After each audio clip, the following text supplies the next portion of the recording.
Hello student, तो ये हमारा फर्स्ट वीडियो सेशन होगा क्लास 9 के बच्चों के लिए, जिसमें हम लोग चैप्टर 2 पॉलिनोमियल्स को समझेंगे।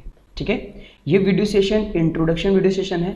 इंट्रोडक्शन का मतलब ये हुआ कि इस चैप्टर में जितने भी बेसिक टर्म एंड कंडीशंस आए हैं उनको हम लोग समझेंगे कि बेसिक टर्म क्या क्या है ना। अगर ये आप इंट्रोडक्शन क्लास करते हो तो इसमें आपको पॉलिनोमियल के बाउंड्री पता चल जाएगी और आगे आपको क्वेश्चन करने में और आसानी हो जाएगा। तो चलिए स्टार्ट करते हैं। तो देखिए, पॉलिनोमियल को समझने से पहले कुछ टर्म समझ लेते हैं। जैसे देखिए कांस्टेंट। अब ये कांस्टेंट का मतलब क्या होता है? A symbol having a fixed numerical value is called constant. मतलब कांस्टेंट क्या होता है? कांस्टेंट एक ऐसा सिंबल है जिसमें एक फिक्स्ड न्यूमेरिकल वैल्यू होती है ना। जितने भी न्यूमेरिकल वैल्यू हैं, जितने भी नंबर्स हैं, वो सब क्या हैं? कांस्टेंट हैं। जैसे 5, -7, 0, 2, 8 और भी बहुत सारे जैसे नंबर हैं, वो सब क्या हैं? वो एक कांस्टेंट वैल्यू है। मतलब वो चेंज नहीं होते, वो फिक्स्ड है ना। एक बार 5 कहीं भी आप वैल्यू बोलोगे कि 5 रुपीज़ के हमको टॉफ़ी दे दो या 5000 रुपीज़ का कोई भी आप चीज़ परचेज कर रहे हो, तो वो वैल्यू फिक्स्ड है, वो चेंज नहीं हो सकता। तो ऐसा नंबर जो हमेशा फिक्स्ड होता है, चेंज नहीं होता, वैसे नंबर्स को, वैसे सिंबल को हम लोग क्या बोलते हैं? कांस्टेंट। ठीक है। दूसरा देखिए, दूसरा क्या है? वेरिएबल। अब ये वेरिएबल क्या होता है? A symbol which may be assigned different numerical value is called variable. मतलब वेरिएबल जितने भी अल्फाबेट्स होते हैं, A, X, Y, Z, M, N, है ना, ये सब जितने भी अल्फाबेट्स होते हैं, ये एक तरह के सिंबल हैं जिनमें हम लोग डिफरेंट न्यूमेरिकल वैल्यू को क्या करते हैं? असाइन करते हैं, है ना। एग्जाम्पल के तौर पर हम लोग क्या करते हैं? a = 5 लिख लेते हैं ना, है ना। यानी a जो है, a की वैल्यू क्या है? 5 के बराबर है। कभी कभी किसी क्वेश्चन को सॉल्व करने हम लोग क्या करते हैं कि a = 7 लिख लेते हैं, यानी a की वैल्यू क्या मान लेते हैं? 7 मान लेते हैं। तो यहाँ पर a जो है वो क्या कर रहा है? वेरी हो रहा है। कभी a का वैल्यू हम लोग 5 असाइन कर दे रहे हैं, कभी a का वैल्यू 7 असाइन कर दे रहे हैं। जिससे क्या हो रहा है? जो a है, यानी ये जो a है वो एक वेरिएबल की तरह है, यानी वेरी कर रहा है, इसमें चेंजेस आ रहे हैं, इनमें फिक्स्ड नहीं है वैल्यू, है ना। वैल्यू हमेशा जो न्यूमेरिकल वैल्यू है वो डिफरेंट वैल्यू हम लोग हमेशा अलग अलग अल्फाबेट्स में क्या करते हैं? असाइन करते हैं। कभी x की वैल्यू क्या लिख लेते हैं? x = 10, है ना। कभी x = 25 लिख लेते हैं। तो इसमें क्या होता है कि जो न्यूमेरिकल वैल्यू है वो डिफरेंट न्यूमेरिकल वैल्यू को हम लोग किसी सिंबल में क्या करते हैं? असाइन करते हैं। ऐसे सिंबल को हम लोग क्या बोलते हैं? वेरिएबल। आई थिंक आपको समझ में आ गया वेरिएबल क्या होता है। चलिए नेक्स्ट देखिए, टर्म क्या होता है। तो टर्म क्या होता है? The combination of constant and variable, है ना। कांस्टेंट और वेरिएबल दोनों को कंबाइन कर दिया जाए, जोड़ दिया जाए। कांस्टेंट और वेरिएबल मतलब जितने भी नंबर्स हैं और अल्फाबेट्स, अगर इन दोनों को साथ में लिख दिया जाए, कंबाइन कर दिया जाए, तो वैसे कॉम्बिनेशन को हम लोग क्या बोलेंगे? टर्म। एग्जाम्पल के तौर पर देखिए 2x। देखिए 2 क्या है? कांस्टेंट।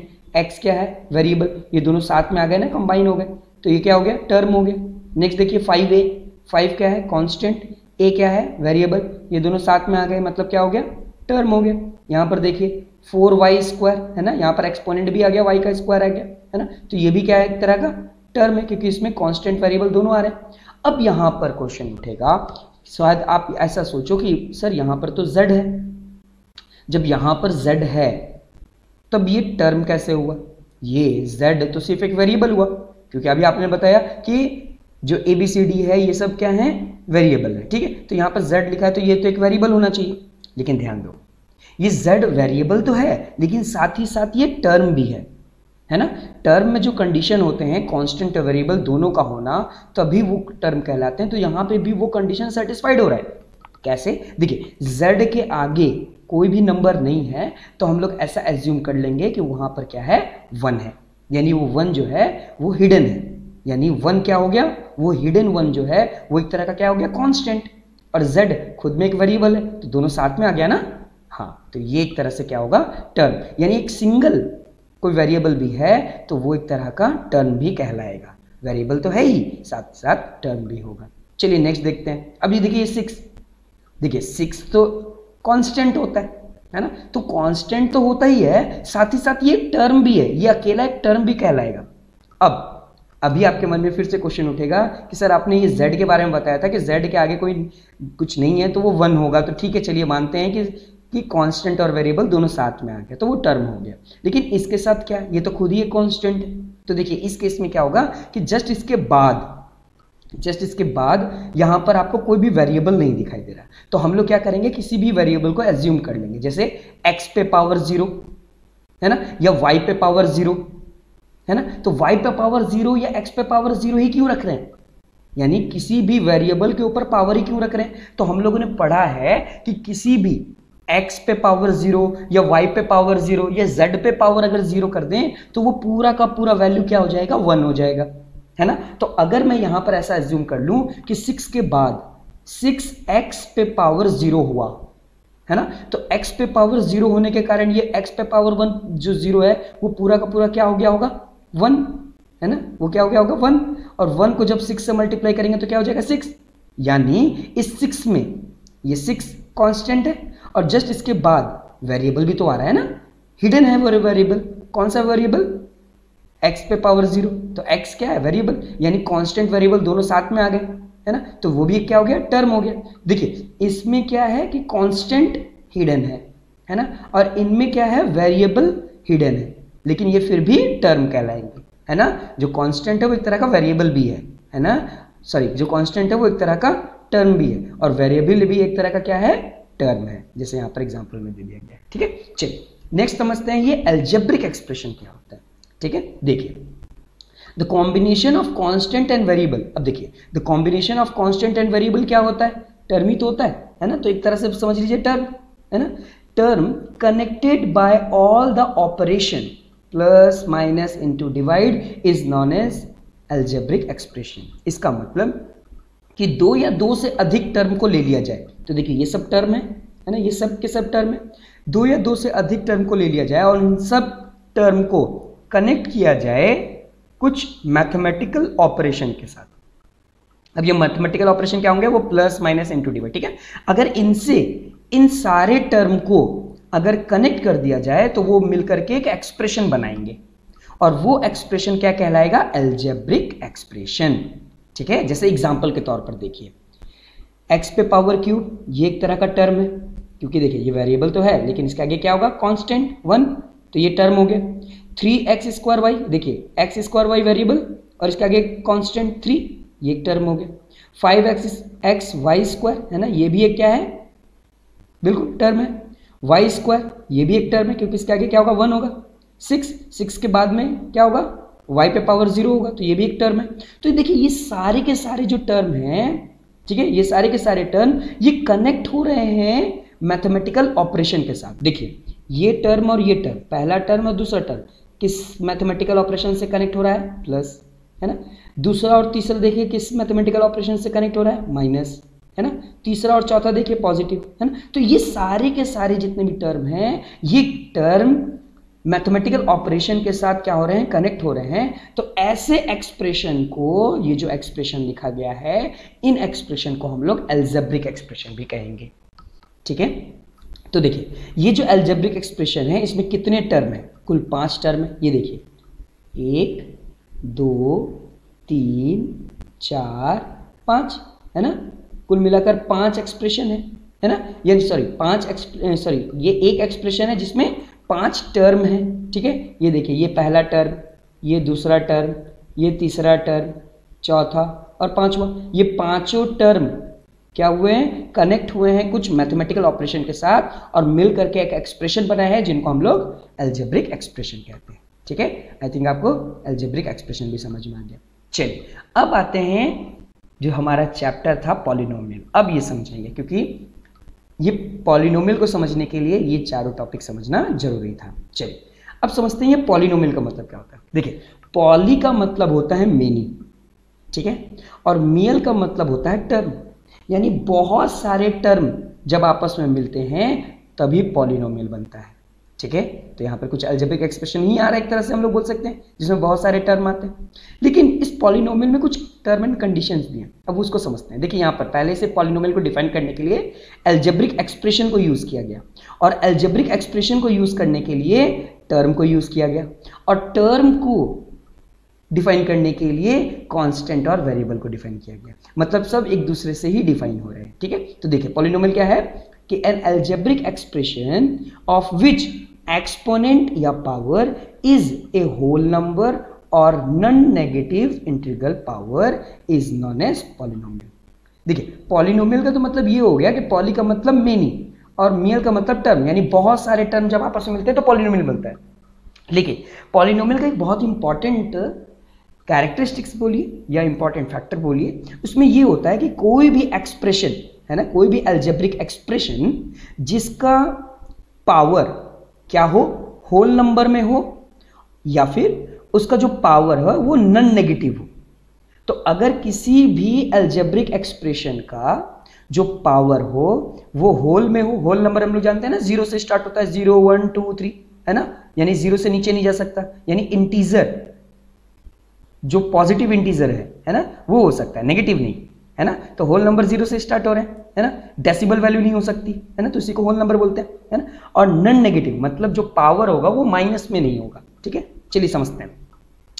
और कभी भी जो पॉलिनोमियल होगा उसको आप कैसे पता करोगे, उनके जो वेरिएबल है सिर्फ वेरिएबल के पावर को देखना है, क्योंकि कांस्टेंट पे पावर हम लोग नहीं देखते, वेरिएबल पे पावर, है ना। तो ये देखिए, ये एक एग्जांपल दिया गया है पॉलिनोमियल का, क्योंकि देखिए इसमें बहुत सारे टर्म है। देखिए ये खुद एक टर्म है ना, बहुत सारे टर्म, कितने टर्म है, 1 2 3 4 5, है ना, 5 टर्म है ना। तो इन सभी टर्म में अगर देखिए इनका जो वेरिएबल के पास पावर है वो होल नंबर के हैं या फिर नॉन नेगेटिव इंटीग्रल पावर है। यानी देखिए y पे पावर 4 क्या है, होल नंबर है ना। देखिए इसमें माइनस नहीं है, नेगेटिव नहीं है। अच्छा देखिए 6y क्यूब है ना, क्यूब यहाँ पे जो क्यूब है वो माइनस में नहीं है। देखिए y स्क्वायर ये भी माइनस में नहीं है, y पे पावर 1 है ना, ये भी माइनस में नहीं है। अगर यहाँ पे कुछ नहीं है तो क्या होगा, y पे पावर 0, तो y पे पावर 0 हो सकता है, क्यों, क्योंकि क्या बोला गया है कि जो पावर होगा वो होल हो सकता है, होल नंबर हो सकता है, होल नंबर 0 होता है ना, तो ये हो सकता है, तो ये पॉलिनोमियल होगा। ठीक है, ऐसे अलजेब्रिक एक्सप्रेशन जिनके वेरिएबल का जो एक्सपोनेंट होगा वो होल नंबर हो या नॉन नेगेटिव इंटीग्रल पावर हो। ठीक है, ऐसे एक्सप्रेशन को हम लोग पॉलिनोमियल बोलेंगे। तो वो कौन से नंबर होंगे जो पॉलिनोमियल नहीं होंगे, तो देखिए उसका एग्जांपल देख लेते हैं। यहाँ पर देखिए y पे पावर 1/2 है ना, तो 1/2 होल नंबर तो नहीं है। ठीक है, क्योंकि 1/2 को अगर हम लोग डिवाइड करें तो 0 पॉइंट समथिंग आएगा, 0.5।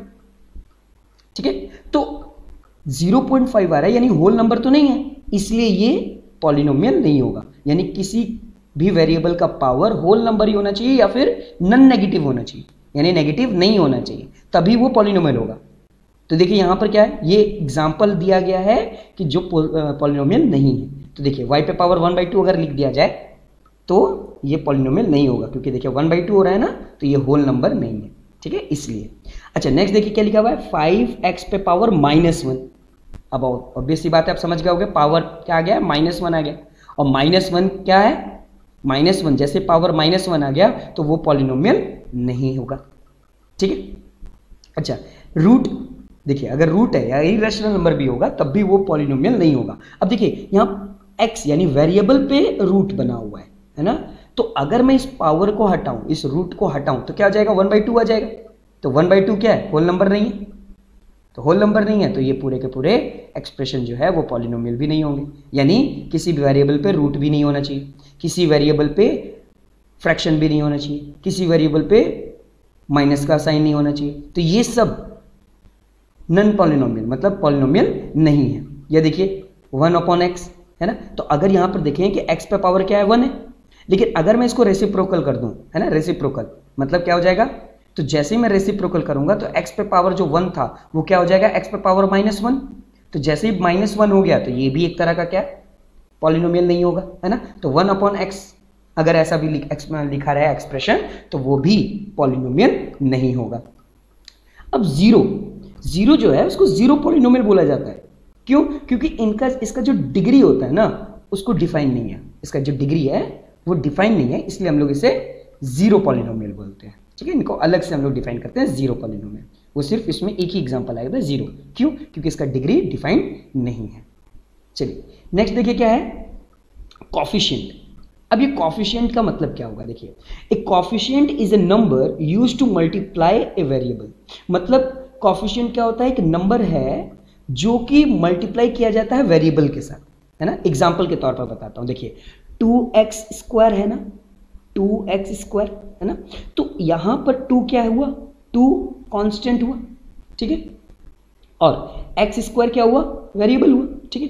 तो देखिए 2 और x² आपस में क्या हो रहा है, मल्टीप्लाई तो हो रहा है, यानी 2 इंटू x² अगर करें तो क्या आएगा, 2x² ही आएगा, है ना।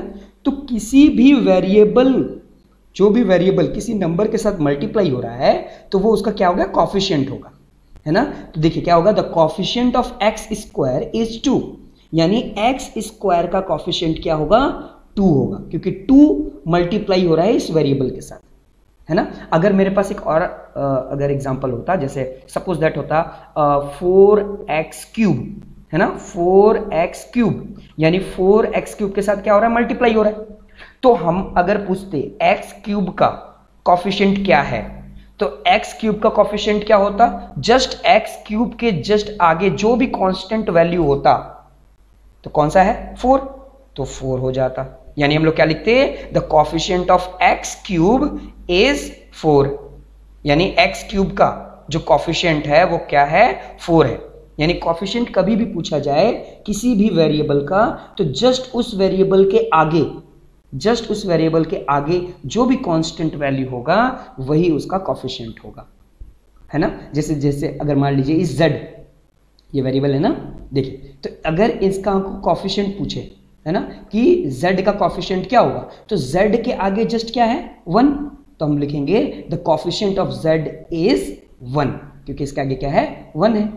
अगर मैं इससे पूछता कि इस a का कॉफिशिएंट क्या है, तो बिल्कुल क्या होता है इसका आंसर, 5, है ना, the coefficient of a is 5, ठीक है। तो आपको समझ में आ गया ना, कॉफिशिएंट क्या है, किसी भी वेरिएबल के आगे जो कांस्टेंट वैल्यू होती है उसी को उसका कॉफिशिएंट कहते हैं, ठीक है। चलिए आगे समझते हैं।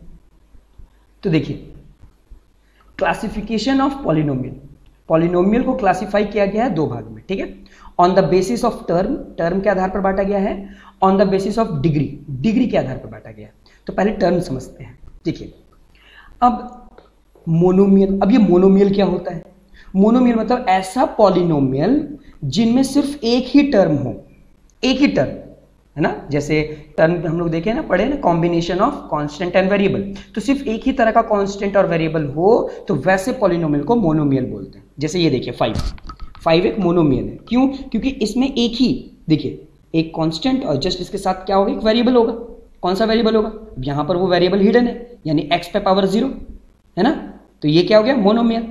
नेक्स्ट देखिए 6x, तो 6 क्या है, कांस्टेंट, x क्या है, वेरिएबल, तो ये एक टर्म हो गया, है ना, जिसमें एक ऐसा पॉलिनोमियल जिनमें सिर्फ एक टर्म है, तो ये भी एक टर्म है। फिर देखिए कॉमा करके हम लोग अलग दिखाएं, 2/3xy, ये भी एक ही क्या है, टर्म है, ठीक है। तो जिस भी पॉलिनोमियल में एक टर्म होंगे उनको मोनोमियल बोलेंगे। तो फिर बाइनोमियल किसको कहेंगे, तो ऐसा पॉलिनोमियल जिनमें 2 टर्म होते हैं और वो जो टर्म होंगे वो नन जीरो होंगे, है ना, यहाँ पे भी नन जीरो होगा, ठीक है, जीरो नहीं होने चाहिए, ठीक है। और कितने टर्म होने चाहिए, 2, अगर 2 टर्म होंगे तो उन्हें हम बाइनोमियल बोलेंगे। जैसे एग्जांपल देखिए, यहाँ पर क्या है, 3x, ये एक टर्म है, और यहाँ 7 के बाद कुछ नहीं है, तो x पे पावर 0 ही हुआ होगा, तो वो भी एक टर्म है। तो यहाँ पर 2 टर्म दिख रहा है ना, एक ये टर्म और ये टर्म, है ना, 2 टर्म हो गए। और दोनों टर्म को कौन जोड़ करके रखा है, कौन कनेक्ट करके रखा है, ये मैथमेटिकल ऑपरेशन कौन सा, प्लस, तो ये क्या हो गया, बाइनोमियल हो गया, जिसमें 2 टर्म आ रहे हैं। एक और एग्जांपल देख लीजिए, 6y - 8, 6y भी एक टर्म है, 8 भी एक टर्म है, और इन दोनों को कौन कनेक्ट करके रख रहा है, एक माइनस, माइनस क्या है, मैथमेटिकल ऑपरेशन है, तो इन दोनों को कनेक्ट करके रखा है ना। तो ये क्या हो गया, एक बाइनोमियल का एग्जांपल हो गया, है ना, ऐसा पॉलिनोमियल जिनमें 2 टर्म हो। तो देखिए 6y एक टर्म है और एक टर्म है ना, ऐसा बहुत सारे एग्जांपल आप खुद से लिख सकते हो, है ना। ट्राइनोमियल, देखिए ट्राई का मतलब क्या हुआ, 3, है ना, तो यानी ऐसा पॉलिनोमियल जिनमें 3 टर्म हो। जैसे एग्जांपल के तौर पर देखिए, ये 3y एक टर्म है, 5xy दूसरा टर्म है, 2xy² ये तीसरा टर्म है ना, 3 टर्म है, और इन तीनों टर्म को 2 मैथमेटिकल ऑपरेशन क्या कर रहा है, कनेक्ट कर रहा है ना। तो इनमें 3 टर्म आ गया ना, इसलिए इसको क्या बोलेंगे, ऐसा पॉलिनोमियल जिसमें 3 टर्म होते हैं उन्हें हम ट्राइनोमियल बोलते हैं। यहां पर देखिए xy + yz + zx, देखिए तीनों के तीनों में सिर्फ आपको वेरिएबल दिखाई दे रहा होगा, है ना, लेकिन ये टर्म है। क्यों? क्योंकि इसके आगे क्या होगा 1, तो 1 आने के कारण क्या हुआ कि ये टर्म हो गए, क्योंकि कांस्टेंट वेरिएबल दोनों आ गया। इस yz के आगे क्या होगा 1 होगा, तो ये भी कांस्टेंट वेरिएबल यानी मिलकर टर्म हो गए।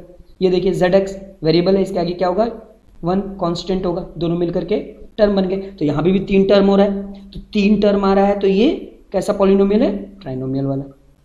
समझ में आया? यानी ऐसे पॉलिनोमियल इसके जिसके 3 टर्म होते हैं उन्हें हम ट्राइनोमियल बोलते हैं। ठीक है, चलिए डिग्री के हिसाब से समझते हैं, है ना, डिग्री के हिसाब से।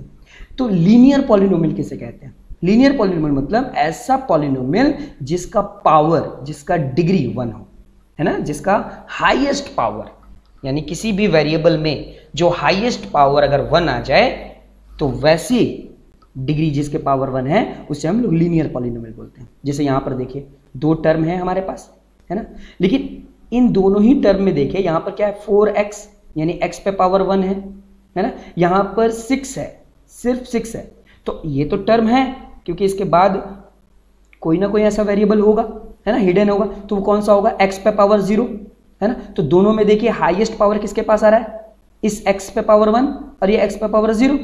ये 6 के बाद कुछ नहीं है तो हम लोग क्या समझेंगे? वो हिडन है x पे पावर 0, वो तो साथ में ही रहता है तभी तो वो मिलकर टर्म बनाते हैं। ठीक है, तो x पे पावर 0 है तो ये 0 बड़ा है या 1?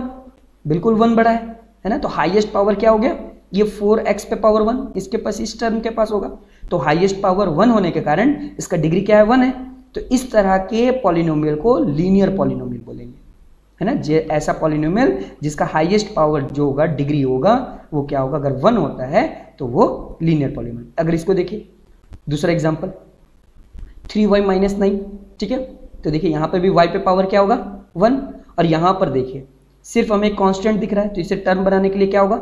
एक वेरिएबल होगा, यानी y पे पावर 0, है ना। तो 0 बड़ा होगा या 1? बिल्कुल 1 बड़ा होगा। तो हाईएस्ट पावर किसके पास है? इस टर्म के पास, यानी 3y के पास, क्योंकि इसके पास क्या है? y पे पावर 1 है, इसके पास तो y पे पावर 0 है, तो ये हाईएस्ट डिग्री क्या हो गया? 1। इसलिए इस तरह के पॉलिनोमियल को लीनियर पॉलिनोमियल बोलेंगे। चलिए समझते हैं क्वाड्रेटिक पॉलिनोमियल क्या होता है। देखिए क्वाड्रेटिक पॉलिनोमियल मतलब ऐसा पॉलिनोमियल जिसका डिग्री 2 हो, है ना, जिसका डिग्री क्या हो? जिसका हाईएस्ट पावर क्या हो? 2 हो। तो यहाँ पर देखिए आप x पे पावर 2, ठीक है, प्लस 7x, x पे पावर यहाँ पर क्या होगा? 1, यहाँ 6, यहाँ पर x पे पावर क्या होगा? 0, तो यहाँ 0 है, इसके ऊपर पावर 1 है और इसके पावर 2 है, तो हाईएस्ट डिग्री किसके पास है? ये पहले वाला x पे पावर, है ना, वो भी क्या है? 2 है। तो ये पूरा का पूरा पॉलिनोमियल क्वाड्रेटिक पॉलिनोमियल कहला जाएगा, है ना। ऐसा पॉलिनोमियल जिसका हाईएस्ट डिग्री 2 होता है वैसे पॉलिनोमियल को क्वाड्रेटिक पॉलिनोमियल बोलते हैं। तो ये हमारा पॉलिनोमियल तो है, लेकिन कौन सा पॉलिनोमियल होगा? क्वाड्रेटिक पॉलिनोमियल होगा, क्योंकि देखिए हाईएस्ट पावर क्या आ रहा है? 2, है ना। इसके और बड़ा पावर तो और किसी के पास भी नहीं है, क्योंकि इसके बाद देखिए हमेशा पावर हम लोग वेरिएबल पे ही देखेंगे, है ना, या किसी भी तरह का पॉलिनोमियल भी चेक करना है या नहीं है, तो हम लोग सिर्फ वेरिएबल से ही पता करेंगे कि वो पॉलिनोमियल है या नहीं, है ना। या डिग्री भी वेरिएबल पे ही देखेंगे, कांस्टेंट पे नहीं, ना। तो वेरिएबल पे देखिए पावर क्या है? 2 है, यहाँ पे वेरिएबल पे पावर 1 है और यहाँ पे वेरिएबल कुछ नहीं है, हिडन है। इसका मतलब क्या होगा? x पे पावर 0 ही हुआ होगा, तो 0 से बड़ा 1 और 1 से बड़ा 2, यानी सबसे बड़ा क्या है? 2। इसलिए ये जिसका भी पॉलिनोमियल का डिग्री 2 होता है उसको हम लोग क्वाड्रेटिक बोलते हैं। नेक्स्ट देखिए 5y² - y + 4, तो देखिए ये 4 के पास कौन सा वेरिएबल है? y पे पावर क्या होगा? 0। यहाँ पर देखिए y है, y के पास पावर क्या होगा? 1, और यहाँ पर देखिए y पे पावर 2, है ना। तो हाईएस्ट डिग्री किसके पास आ रहा है? इस 5y पे आ रहा है ना, 5y पे पावर 2 है ना। तो ये पूरा का पूरा जो पॉलिनोमियल बनेगा वो इस 2, यानी ये हाईएस्ट डिग्री जो 2 हो गया, इसके कारण ये पूरा का पूरा पॉलिनोमियल क्वाड्रेटिक पॉलिनोमियल कहलाएगा। चलिए नेक्स्ट देखते हैं क्यूबिक। क्यूबिक का मतलब 3, यानी ऐसा पॉलिनोमियल जिसका डिग्री क्या हो? 3 हो, यानी अगर 3 किसी भी पॉलिनोमियल का पावर होगा तो वैसे पॉलिनोमियल को हम लोग क्या बोलेंगे? क्यूबिक। जैसे यहाँ पर एग्जांपल देखिए क्या है?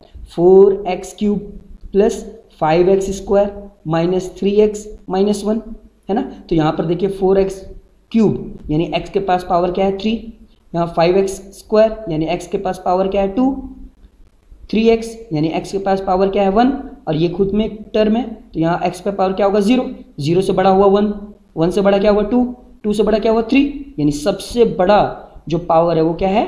3 है, तो ये पूरा का पूरा जो पॉलिनोमियल है ये क्वाड्रेटिक पॉलिनोमियल कहलाएगा। क्यों? क्योंकि इसमें हाईएस्ट जो पावर है वो 3 है।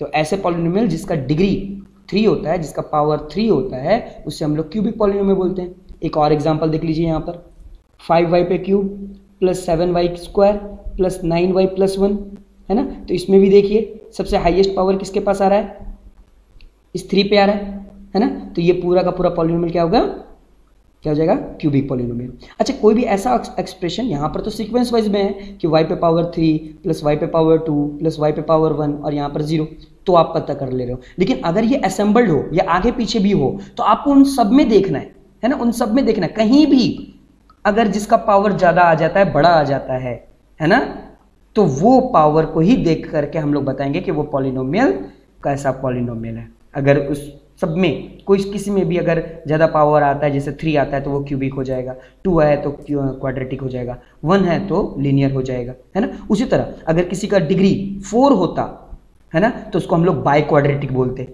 है ना। किसी भी ऐसा पॉलिनोमियल जिसमें हाईएस्ट डिग्री 4 होता है ना, उसमें हाईएस्ट डिग्री क्या था, x पे पावर 4, है ना। तो वैसे पॉलिनोमियल को हम लोग बाई क्वाड्रेटिक पॉलिनोमियल बोलते है ना। समझ में आ रहा है?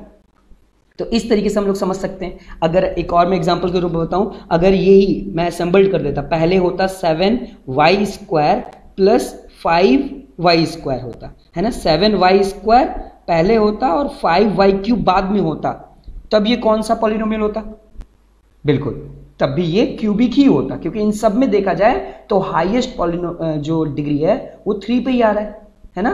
तो वो ऐसा नहीं है कि स्टार्टिंग का ही देखेंगे, उन सब में से देखेंगे कि इसका डिग्री सबसे ज़्यादा आ रहा है, और डिग्री जिसका सबसे ज़्यादा आ रहा होगा उसी का ही हम लोग नाम लिखेंगे। तो डिग्री अगर 3 आ रहा है तो क्यूबिक लिख देंगे, 2 आ रहा है तो क्वाड्रेटिक लिख देंगे। तो इस तरीके से क्लासिफिकेशन किया गया है इस पॉलिनोमियल का, है ना। तो ये हमारा इंट्रोडक्शन वीडियो था। अगर कुछ ऐसा टॉपिक है जो मेरे से छूट गया होगा तो एक्सरसाइज जैसे जैसे सॉल्व करते जाएंगे, है ना, वैसे वैसे मैं उसको डील भी करते जाऊंगा और अच्छे से आपको समझाते जाऊंगा, है ना। और फिर भी अगर आपको किसी भी तरह का डाउट है तो आप ज़रूर कमेंट बॉक्स में पूछिए, मैं जल्द से जल्द कोशिश करूँगा कि आपके सवालों का जवाब दे दूँ। ठीक है, मिलते हैं अब एक्सरसाइज में। ओके।